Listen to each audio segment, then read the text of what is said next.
Alright, hi everyone. So, welcome back to my channel. And today I want to be talking about trading again because I haven't done one video in so long. I've been traveling so much, and right now I just want to get back on trading and share what I've learned. So, this isn't like one of those, oh, I made money video, but this is one of those, I could have made money, but then again, maybe not. And here are my lessons. Not the best title, but it is what it is. So today I want to be talking about a move that is 4 times of quarter 3. Okay, so this is a bit of quarterly theory. So the first Q3 stands for Q3 of this year, and then the second stands for the third week of the month, and then Q3 of the week, which is Wednesday, as well as Q3 of the day, which is the New York trading session. Yeah.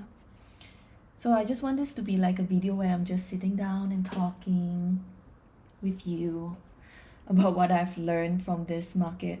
So even though I got out at break even, but I think it's such a good lesson that I just want to share it, because I feel like if I'm always waiting until I'm good to be sharing, then I kind of omit the biggest life-changing parts along the journey, right? It's the times when you're wrong and you're admitting to yourself and sitting down here, writing a new, better feeling thought about it is when you keep going, and that's when you find the wins with the same kind of positive attitude.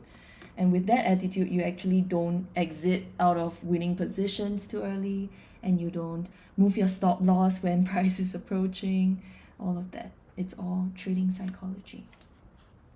It's the time that you spend alone with yourself writing a new story. That's the psychology. If you haven't read the book Cybernetics, please make sure to read it. It's really helpful. All right, so let's start from daily. So we have price reaching into daily fair value gap below, where price may push higher for the week. It is currently Wednesday. So this is Wednesday's candle, Tuesday, Monday.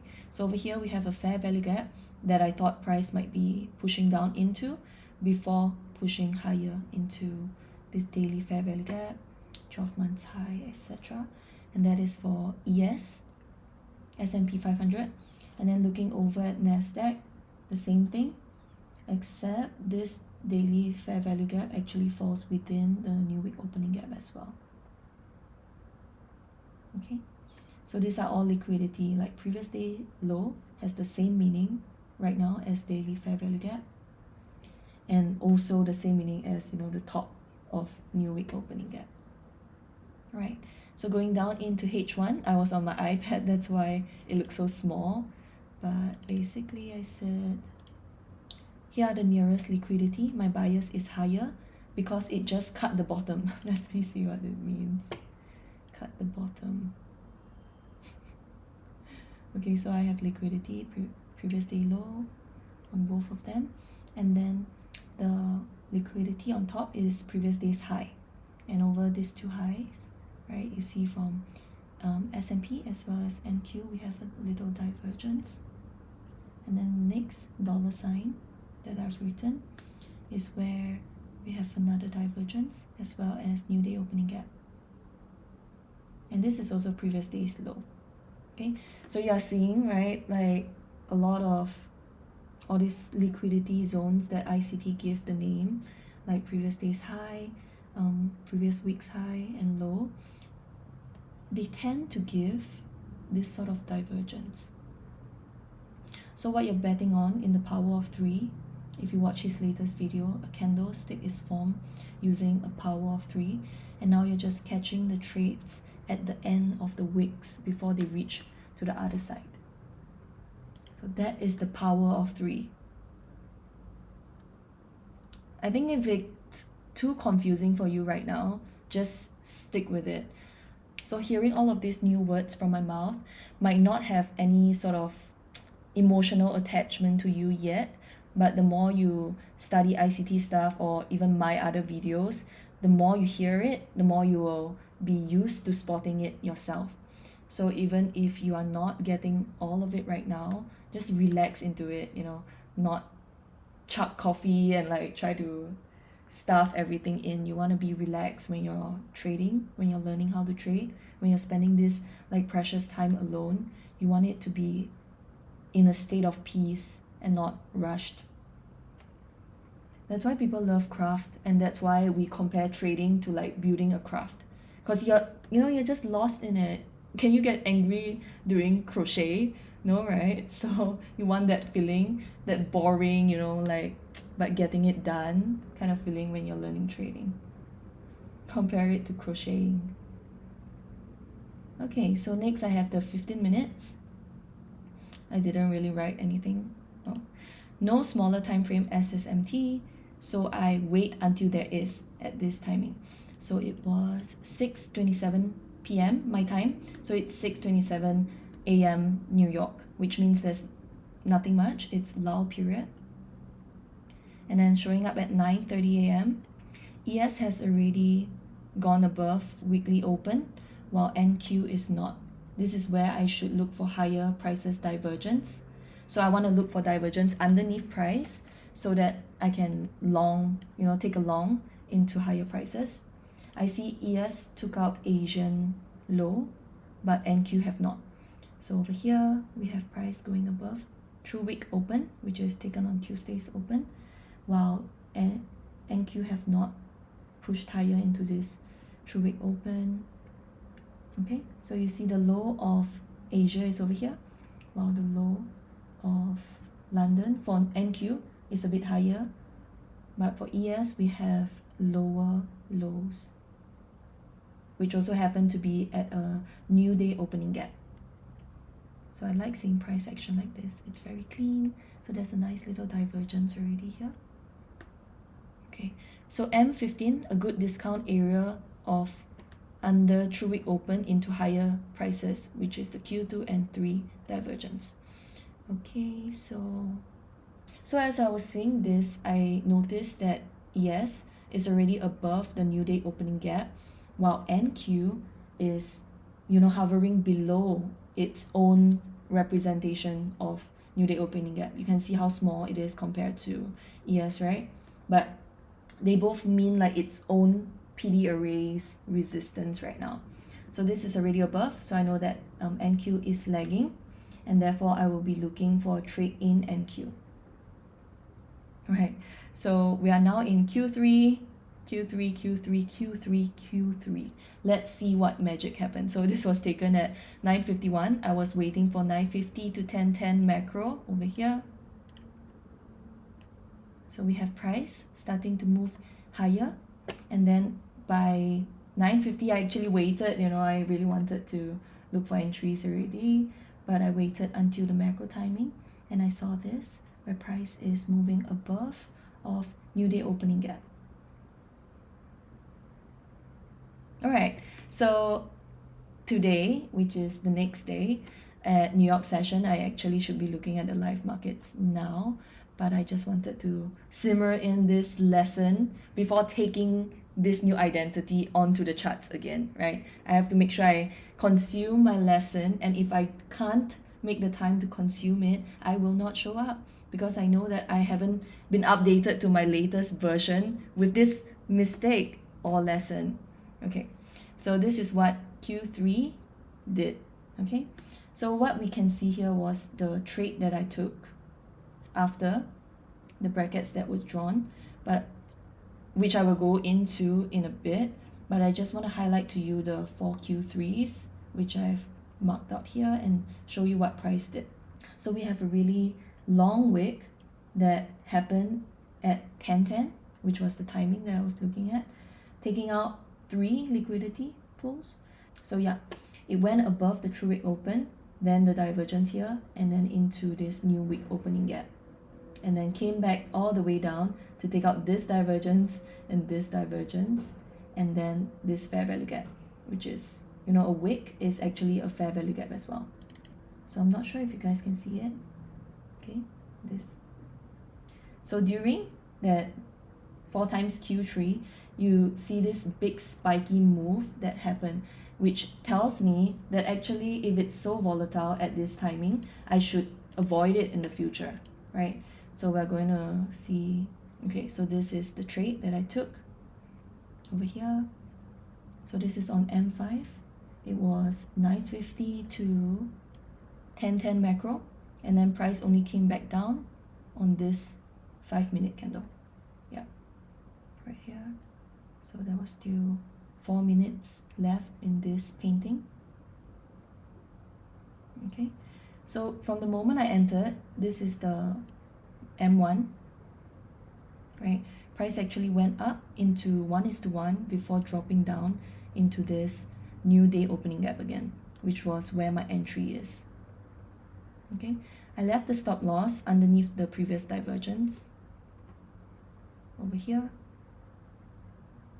ES is allowed to go lower than this low, but NQ is not allowed to, because if it did, then they are both doing the same thing in the market, and therefore I shouldn't take an opposing trade right now. Don't worry if it doesn't make sense yet, you will get used to it.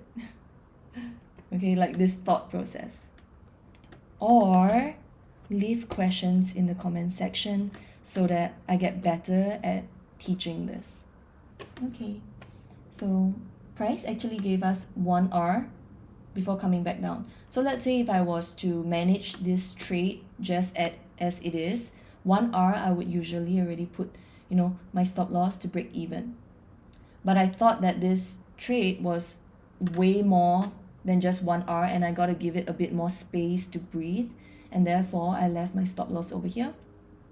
And then once the second low, right, the lower low for ES has been solidified, I start to see, you know, the bounce off of NQ as well, and that is when I move this stop loss to here. So I assume that this divergence is done, and most of the time it would go higher to take out the divergence above before coming back down for this one that is just created. Okay, and then price started doing this, right? It went into this area, almost giving me my 1:1 again, and then started stalling around here. So this was when I decided to exit out the trade at break even, because I thought that it's just not giving me any momentum and I want to be out of there. Right, so this is also the closing of the Q3, you know, the powerful Q3 area going into 10:30 a.m. Okay, and then at 10:36 it decided to shoot higher into the first TP that I was aiming for, which is the previous day's high. So even though price was giving me, you know, 1:1, I thought that, okay, it could at least, you know, come up here before I take some partials. But no, instead it went down to then move higher. But let's say if I was to, you know, just leave my trade there with the stop loss over here, it wouldn't have take that stop loss out yet. Okay, all right, so took out previous day's high, and this red line represents something of the larger time frame as well. Let me see.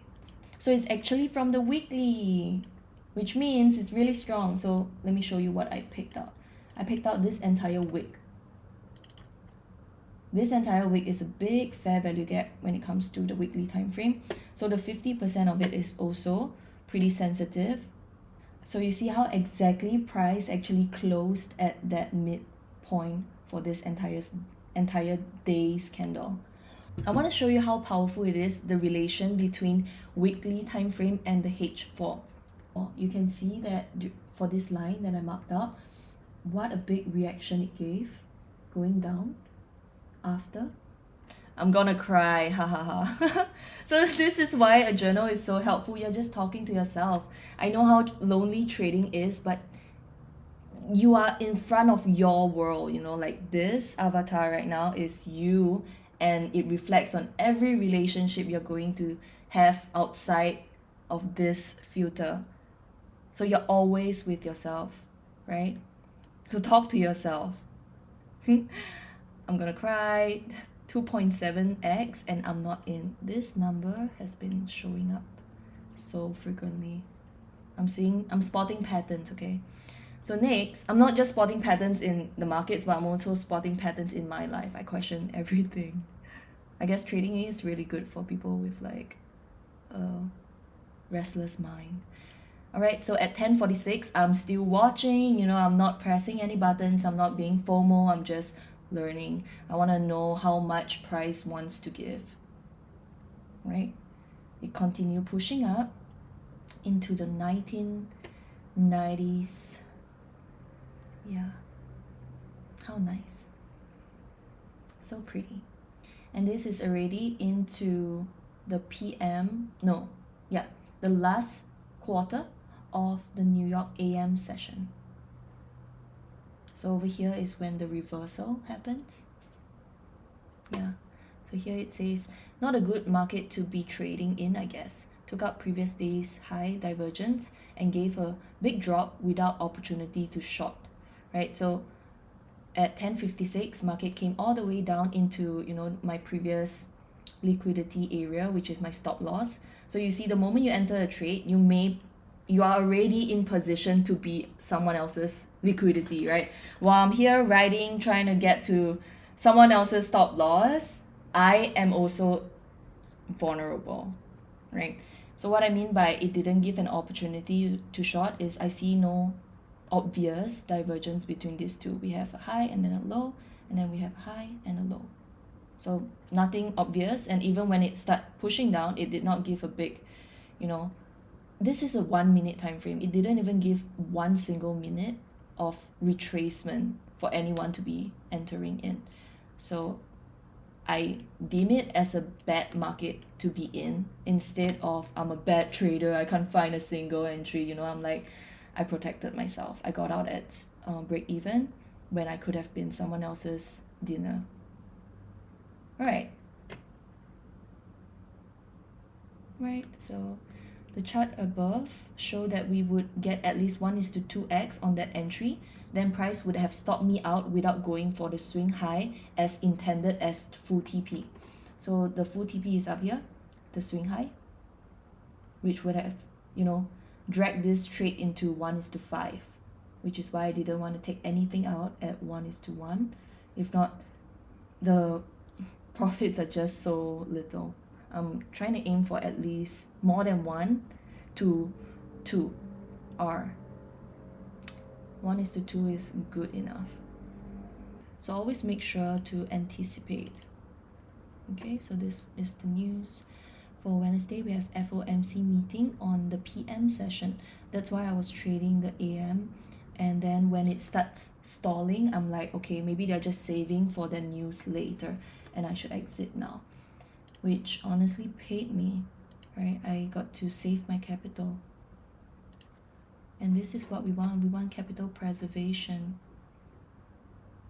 This is why I feel like funding companies are such a blessing, because they already gave you some restrictions that would make you a profitable trader. You come into trading with no rules, you trade 24/7 a day, you look at all of the markets, you use the same indicators on every different market and expect, that algorithm to be serving you and just churning money. But it's not like that. The most valuable lesson about trading is how to refine, how to ignore the noise, because there is so much noise in here. And if you can get that done, you would be so much more profitable than every other guy that's, jumping around different strategies. It's just like what Bruce Lee said, be not afraid of the man who practiced 10,000 kicks once. Be afraid of the man who practiced one kick 10,000 times.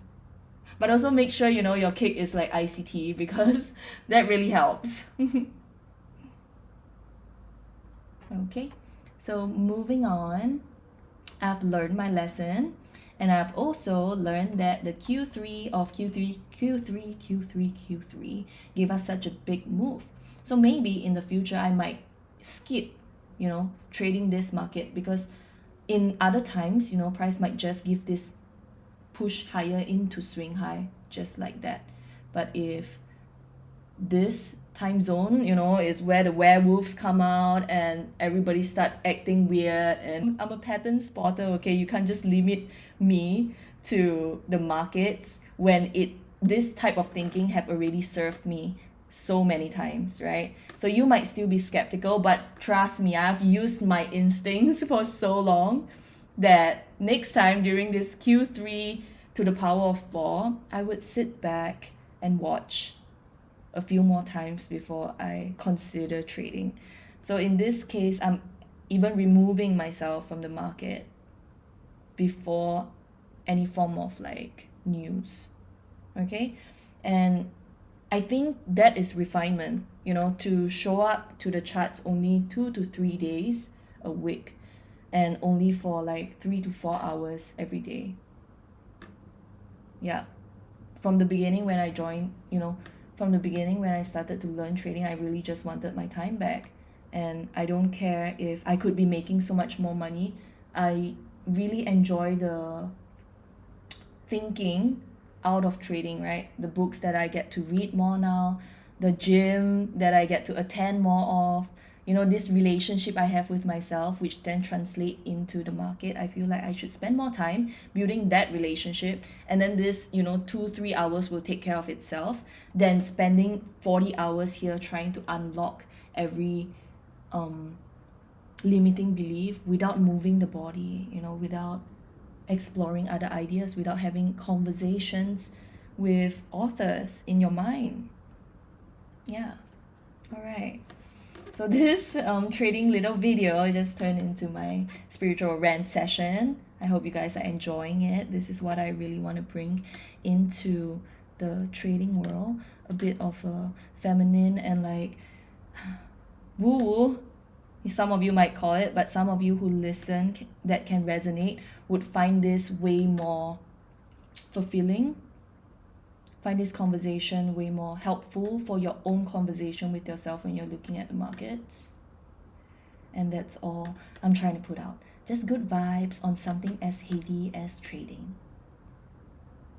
Okay? So H1 looking for longs, but there are no obvious divergence for this move higher from this time frame. So this is today already, 22 August. It was 9:30 a.m. Right now it's 10:30 a.m. in New York. So we saw this nice little move higher going into the swing high that I have marked out, but it actually pushed down, like I said, took out the divergence below before giving higher. As you can see, when price on NQ took out my could have been stop loss and this divergence and this, I think this is called something in ICT's content, like the last block, you know, to hit, not an order block, not a breaker block. What is this block? There's a block right there. Okay. With, you know, without red side, because you see this entire candle is just green, right? Yeah, so it's a fair value gap. Okay, let's just call it also a fair value gap. While price did this, you know, we have price from low going lower low, and then low going lower low, and it didn't take out the previous day low, didn't take out previous day low. That to me is a neutral scenario. Like I can't find a trade going higher. Yeah, I don't see any divergence. So this sentence also kind of give me a little bit of peace, even though, you know, price is going higher. I'm like, hey, my rules is we have to look for divergence. If there is none, I don't have to feel bad about missing this move because it's not mine. Okay, now that we're done, maybe we'll just do a little chart time since I'm in the flow. It's so difficult for me to even just pull out the camera these days that I just couldn't stay still. Okay, I think I will call myself a spiritual trader because I need people to have a heads up, you know, before listening to anything I say in this channel. Alright, so this is how I do my journal. We were looking at ES and NQ. Ooh. Okay, swing high, still not taken out yet. Daily F, daily volume imbalance, we're expecting to see closing candles, like candles with full bodies within this daily FEG. So we don't want to see wicks, right? So we already have this part that's covered with the body, and now today we want to see price potentially close above. And right now it's red, so it's actually in a discount area. If we are looking for higher prices, right, this is where we want to see price on the larger time frame. Okay, so copy image, I go over here, I put heading H1 daily price sitting within VI, expecting bodies to close here. Okay, so total take profit will be swing high, and then first TP, you know, could be just above the daily volume imbalance high itself. But I could also be wrong, right? Price could just go lower and not give us this move right now. But let's see. This is still my view. Okay, going down into H4. I'm gonna delete this. Okay, so far, let's see if there's any divergence. Nope. Yeah, so what I do, I go back and forth, you know, with ES and NQ. Yeah, I'm so sorry I didn't say that earlier. I hope you guys are getting it. Okay, so this was previous day's high. You see this divergence that happened, previous day's high, and then this would be yesterday's high. Just gonna move it up so that I know today's liquidity. So both ES and NQ have already taken it out. Let me find the previous day's low, make a note.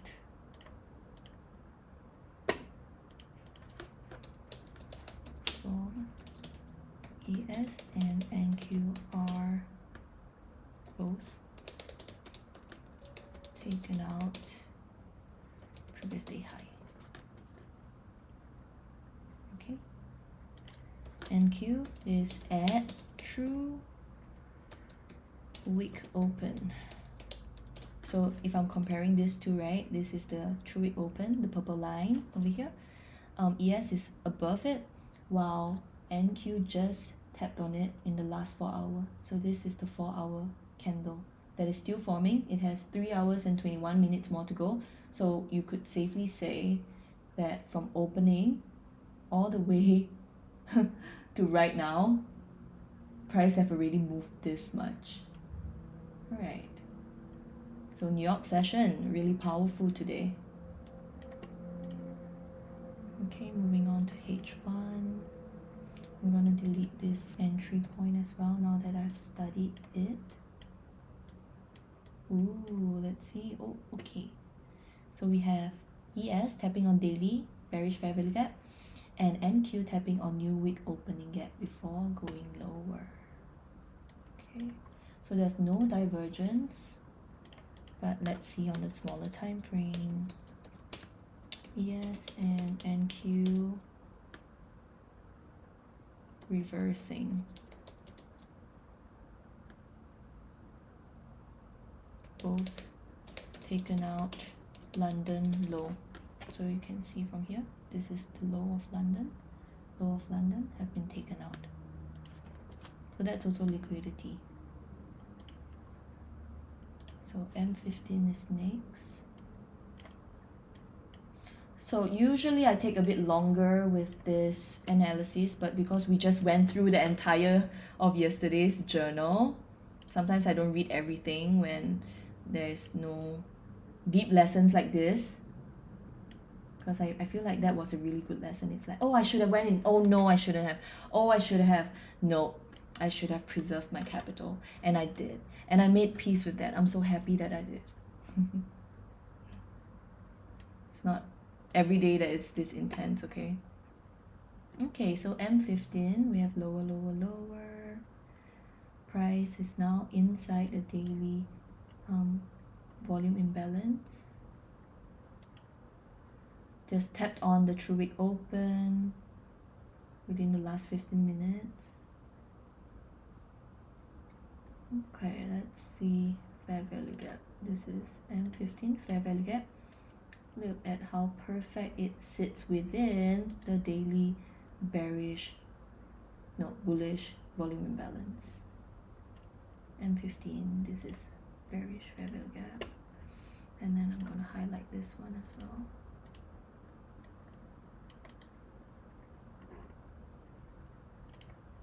So I'm always looking at Nasdaq first because I tend to trade that one. And then ES is a confirmation for me. Okay, so nothing. 9:30. 9:30 was when it all begins to drop, right? Boom, then boom. Okay, wait, I need to mark that down.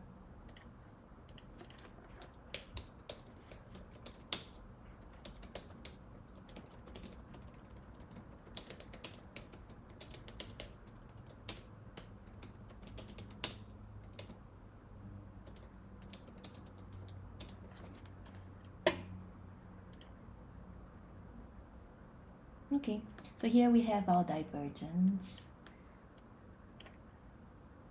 Right, we have 9:30, and then you see price went higher, and then price went lower high. Okay, so this higher, lower, this lower, higher. Wow, did it tap exactly on new wick? Okay, no it didn't. But yeah, look how accurate it is. So close. So sensitive. Okay, so this is M5. Divergence on M5. It's too small. Like for me, this would have been a really short-term trade.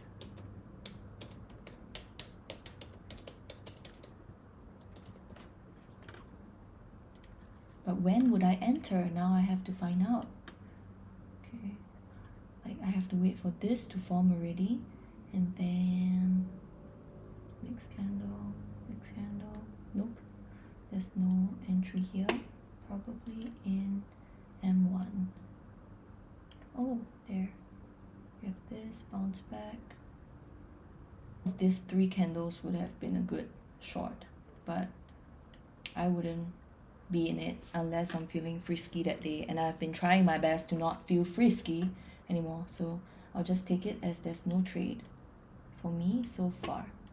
Okay, so I guess that's all for the recording right now. I'll just share with you guys when another learning comes up. Let's see whether today it's going to give me another lesson or a blessing. Alright everyone, so here's a little update of what the market have been doing ever since. So here was the last point of fair value gap, which I marked up on M15, and then we went down into the smaller time frame just to see how price actually drop all the way into the previous week's high. In the beginning of the video where I said that price on Wednesday may drop into the fair value gap. So let's see, where is that? Okay, so this was the fair value gap that was marked out, and as you can see, price actually dropped all the way down into the new week opening gap that's below. And we can also see that daily volume imbalance, instead of having price closing above it, it actually went below. So right now we have the midpoint of daily volume imbalance being accurately depicted with the bodies of the candle. Thursday candle was a really big drop down as a reversal for the entire week, and then Friday is just going back into the range where we have TGIF, the usual, and right now it's already Monday. And I hope you guys learned something from it, because you can see that initially I was expecting price to go higher into the swing high, and as I go down into the charts and look at what price is actually doing, I concluded that it is reversal time. And even though it's a small divergence, we can see that it gave a really big move in at the full closure of this previous week's high. Alright, so I hope you guys learned something from this video. Make sure to like and subscribe. Leave a question if you have any that comes up during this little video so that I can teach better. And I'll see you guys in the next one. Bye.